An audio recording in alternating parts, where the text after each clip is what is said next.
ప్రపంచంలో డబ్బు సంపాదించడానికి చాలా మార్గాలు ఉన్నాయి. కాకపోతే కొంచెం సిగ్గు, అవమానాన్ని విడిచిపెట్టాలి. హే, నీకెంత ధైర్యం ఉంటే నా భర్తని వల్లో వేసుకుంటావు? ఇంకోసారి నా భర్తని ఇంటి దగ్గరకు వచ్చినట్టు తెలిసిందో అదే నీ ఆఖరి రోజు అవుతుంది. జాగ్రత్త. చాలే ఆపింక. నువ్వు నీ భర్త దగ్గర కరెక్ట్ గా ఉంటే నా దగ్గరికి ఎందుకు వస్తాడు? నిన్ను నువ్వు చూసుకో ఫస్ట్. వెళ్ళు. Hey hi baby.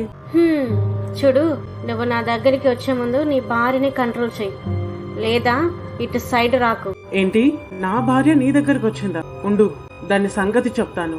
నా చేతుల్లో అయిపోయింది. నీకెంత ధైర్యం ఉంటే ఆ అమ్మాయి దగ్గరికి వెళ్ళి గొడవ పడతావు? చూడు, ఇక్కడ ఉండాలంటే నేనేం చేసినా సైలెంట్ గా ఉండాలి, లేదా మీ ఇంటికి వెళ్ళిపో. అంటే నీకు నీ భార్య కంటే ఆ వేష్యే ఎక్కువైందా? అదంతా నీకు అనవసరం. ఈ ఇంట్లో ఉండాలంటే నేను చెప్పినట్టు చేయాలి.